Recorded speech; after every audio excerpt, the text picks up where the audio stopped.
નમસ્કાર, હું છું હિના અને આપ જોઈ રહ્યા છો ઇન્ડિયા ન્યૂઝ ગુજરાતના મહત્વના સમાચારો. સમાચારની વાત કરીશું વડોદરાથી. તો વડોદરા જિલ્લાના વાઘોડિયા તાલુકાના જરોદ વડોદરા રોડ ઉપર આવેલા મછલીપુરા ગામ નજીક આજે એક ગંભીર માર્ગ અકસ્માત સર્જાયો હતો. પ્રાથમિક માહિતી અનુસાર રાજસ્થાનથી સુરત તરફ જઈ રહેલી ખાનગી લક્ઝરી બસ રોડ પર ઉભેલી ટ્રક પાછળ પૂરજોશમાં ઘૂસી ગઈ હતી. અકસ્માત એટલો ભયાનક હતો કે બસનો આગળનો ભાગ સંપૂર્ણપણે કચડાઈ ગયો હતો. અકસ્માત બાદ ઘટના સ્થળે ચીસો અને અફરાતફરીનો માહોલ સર્જાયો હતો. બસમાં સવાર મુસાફરો પૈકી અનેક લોકો બસમાં ફસાઈ ગયા હતા. ઘટનાની જાણ થતાં જ સ્થાનિક લોકો બચાવ કામગીરીમાં જોડાયા હતા. ત્યારબાદ પોલીસ અને ફાયર બ્રિગેડની ટીમોએ સ્થળ પર પહોંચી રેસ્ક્યુ ઓપરેશન હાથ ધર્યું હતું. ફાયર ફાઈટરો દ્વારા બસમાં ફસાયેલા મુસાફરોને બહાર કાઢવા માટે ભારે જહેમત ઉઠાવવી પડી હતી. હાલ સુધીમાં મૃતદેહોને બસમાંથી બહાર કાઢવામાં આવ્યા છે. જોકે કુલ 7 લોકોના મોત થયાની આશંકા વ્યક્ત કરવામાં આવી રહી છે. જોકે સત્તાવાર આંકડો તંત્ર દ્વારા જાહેર કરવામાં આવ્યો નથી. અકસ્માતમાં 25 થી વધુ મુસાફરો ઇજાગ્રસ્ત થયા હોવાનું જાણવા મળ્યું છે. તમામ ઇજાગ્રસ્તોને તાત્કાલિક એમ્બ્યુલન્સ મારફતે વડોદરાની એસએસજી હોસ્પિટલ ખાતે સારવાર માટે ખસેડવામાં આવ્યા છે.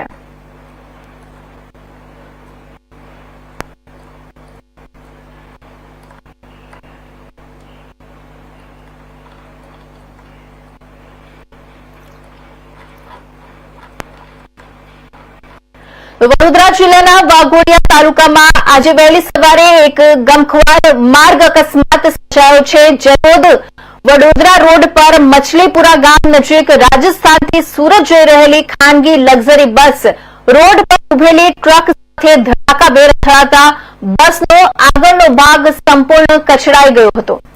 અકસ્માતમાં અનેક મુસાફરો બસમાં ફસાઈ ગયા હતા, જ્યારે 7 લોકોના મોત થયાની આશંકા વ્યક્ત કરવામાં આવી રહી છે અને 25 થી વધુ લોકો ઇજાગ્રસ્ત થયા હોવાનું સામે આવ્યું છે. ઘટના સ્થળે બચાવ અને રાહત કામગીરી હાથ ધરવામાં આવી છે.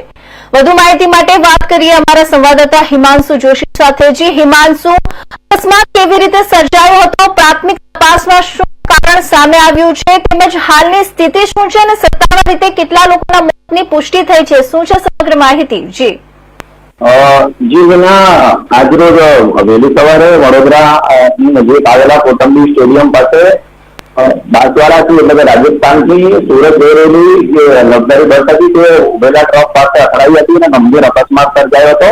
આ અકસ્માત એટલો બધો ગંભીર હતો કે જે ટ્રક ઉભેલો હતો તેની પાછળ ધડાકાભેર લક્ઝરી અથડાઈ હતી. તેથી લક્ઝરી જે છે તેનો આખો કેબિન ટ્રકની અંદર જાણ થતા સવારે 4:40 એનડીઆરએફના કંટ્રોલ રૂમમાં મેસેજ પહોંચવામાં આવ્યો હતો અને તાત્કાલિક અને એસડીઆરએફની ફાયર સહિતની ટીમ ઘટના સ્થળ પર પહોંચી હતી અને જ્યાં ગંભીર અકસ્માત સર્જાયો હતો તેમાં કટરની અને જેસીબીની મદદથી લક્ઝરીને કાપીને મૃતદેહોને બહાર કાઢવામાં આવ્યા હતા. જે સમયે આ ઘટના સર્જાઈ હતી ત્યારે 6 લોકોના ઘટના સ્થળ પર જ મોત નીપજી ચૂક્યા હતા અને 26 થી વધારે યાત્રીઓ જે હતા, મુસાફરો જે લોકો ગોળ નિંદ્રામાં હતા, તેમને વડોદરાની સરકારી હોસ્પિટલ એટલે કે એસએસજી હોસ્પિટલ ખાતે વધુ સારવાર માટે ખસેડવામાં આવ્યા હતા અને સયાજી હોસ્પિટલમાં સારવાર દરમિયાન એક વ્યક્તિની ગંભીર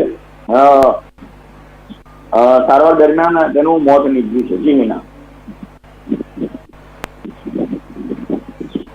જી, ઇજાગ્રસ્તોને કઈ હોસ્પિટલમાં ખસેડવામાં આવ્યા છે? તેમની સ્થિતિ અંગે શું માહિતી છે? કેટલા મુસાફરો હતા અને કેટલાને ઈજા પહોંચી છે?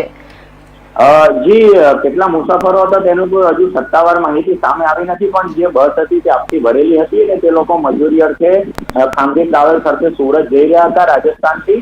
એમાં 26 થી વધારે મુસાફરોની ઈજા પહોંચી હોવાનું સામે આવ્યું છે. કેમ કે તે ટાઈમે આજે વહેલી સવારે એટલે કે 4:40 4:30 થી 5 વાગ્યાની વચ્ચે જે છે તે બનાવ બન્યો હતો અને મુસાફરો જે છે તે ઊંઘમાં હતા અને ત્યારે આ અકસ્માત સર્જાયો હતો. હાલમાં એસએસજી હોસ્પિટલ ખાતે અફરાતફરીનો માહોલ સર્જાયો હતો.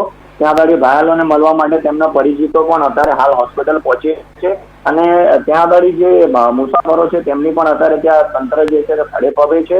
એસએસજી નું સંપૂર્ણ તંત્ર, ડોક્ટર સજિત મળીને તમામ તંત્ર દ્વારા સંપૂર્ણ તૈયારીઓ કરવામાં આવી છે અને તે લોકોની અત્યારે હાલમાં સારવાર ચાલી રહી છે. જી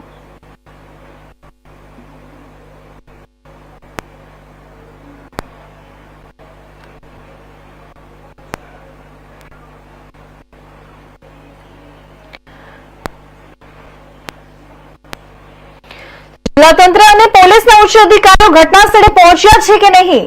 હાલ રોડ પર વ્યવહાર પર કોઈ અસર કે ટ્રાફિકને લઈને વ્યવસ્થા શું કરવામાં આવી છે?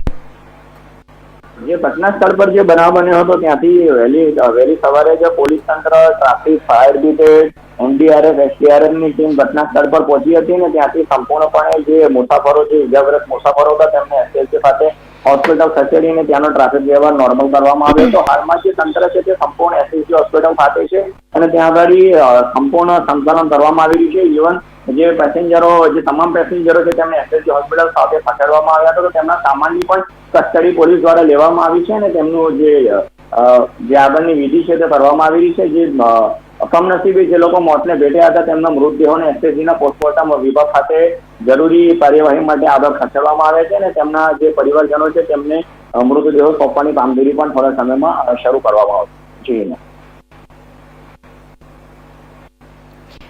જી, આ જે મૃતકો છે, ઈજાગ્રસ્તો છે, એ લોકોની ઓળખ અંગે કોઈ માહિતી સામે આવી છે ખરી? એ લોકો ક્યાંના હતા, શું છે માહિતી એમાં?